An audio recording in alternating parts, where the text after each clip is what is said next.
Shalom sahabat WB, Renungan Harian Wanita Bijak, hari Senin, tanggal 16 Maret 2026, dengan judul Takut akan Tuhan.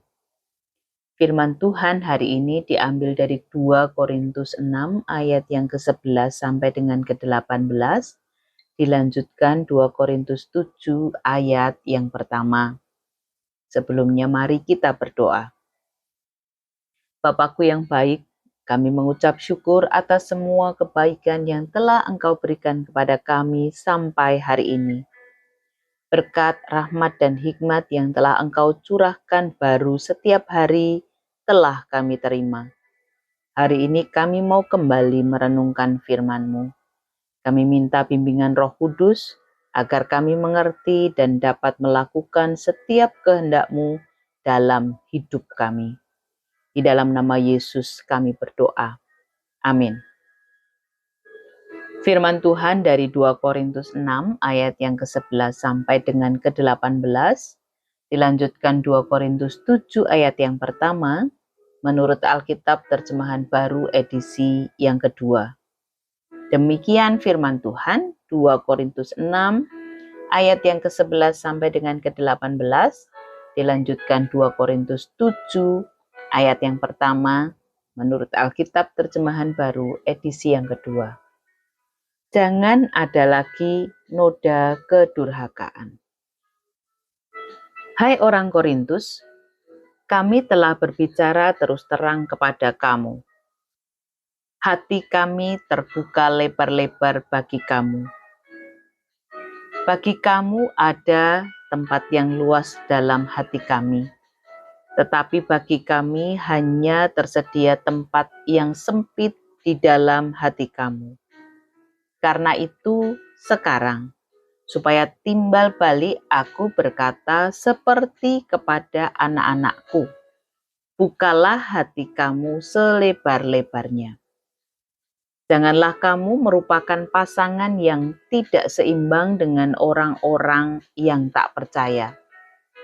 Sebab persamaan apa yang terdapat antara kebenaran dan kedurhakaan?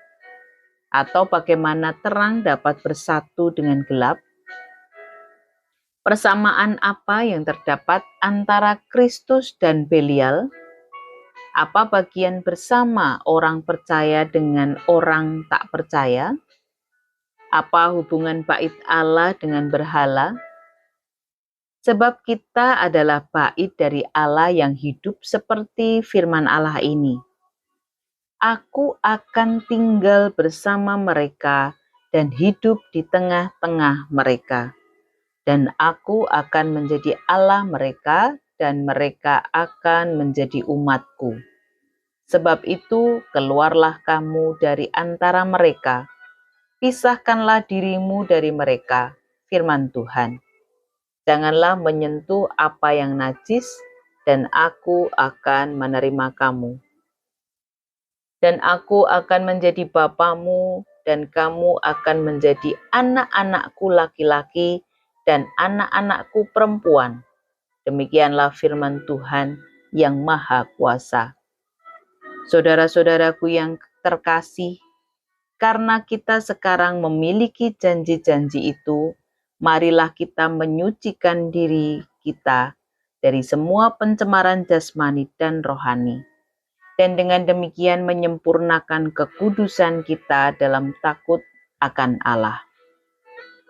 Berbahagialah setiap kita yang mendengar, merenungkan, dan melakukan firman Tuhan di dalam hidup kita sehari-hari. Haleluya. Sahabat WB, saatnya kita merenungkan firman Tuhan hari ini.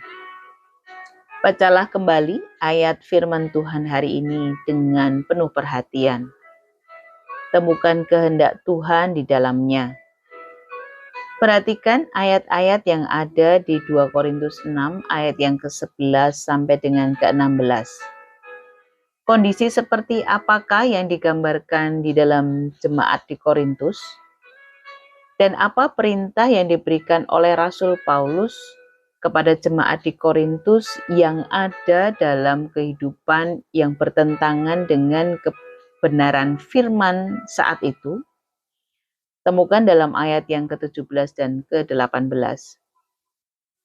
Dan bacalah baik-baik 2 Korintus 7 ayat yang pertama, dan temukan dari manakah sumber kekuatan kita untuk hidup dalam kebenaran dan kesucian. Sahabat BB yang dikasihi Tuhan, firman Allah ini merupakan nasihat Rasul Paulus kepada jemaat di Korintus yang hidup kompromi terhadap hal-hal yang bertentangan dengan kebenaran firman Tuhan. Rasul Paulus menegur keras orang-orang Korintus. Baca kembali di dalam 2 Korintus 6 ayat yang ke-11 sampai dengan ke-13. Sebagai seorang bapa kepada anak-anaknya untuk bertobat.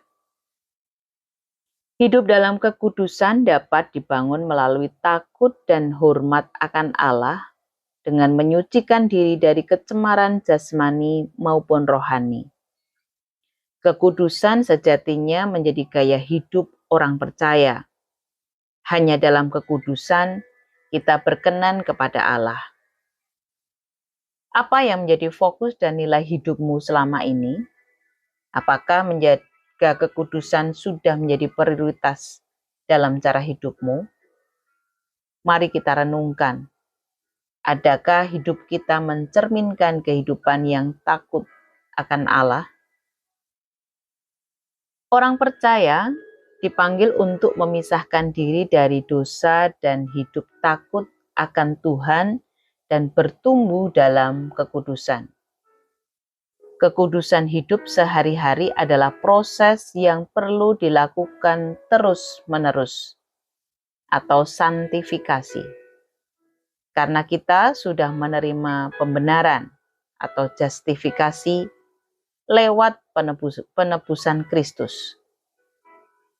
Adakah engkau menyadari kebenaran ini? Bagaimana engkau menggambarkan sikap hati takut akan Allah dalam tindakan sehari-hari? Semakin engkau menghargai anugerah keselamatan yang Allah berikan, semakin engkau hidup dalam takut akan Dia.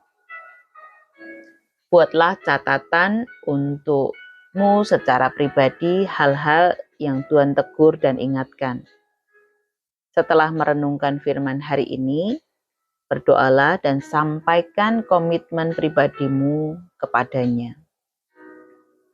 Sahabat WB yang dikasihi Tuhan, sebelum kita membagikan firman Tuhan hari ini kepada rekan dalam kelompok modul 2 dan sahabat WB yang lain, serta berkat yang telah kita terima dan kebenarannya, serta komitmen pribadi kita, mari kita berdoa. Kami mengucap syukur atas setiap kebenaran yang telah Tuhan berikan kepada kami. Kami bersyukur Engkau mengingatkan kami untuk kembali kami mengkoreksi hidup kami. Apakah kami sudah menjadikan kekudusan sebagai gaya hidup kami? Kami butuh Roh Kudus untuk kami boleh melakukan semuanya itu. Kami tidak dapat melakukannya sendiri. Untuk itu, berfirmanlah Tuhan terus kepada kami. Tuntunlah kami Roh Kudus untuk kami tetap berada di dalam hidup yang kudus, sebab Engkau kudus. Di dalam nama Tuhan Yesus, kami berdoa dan mengucap syukur.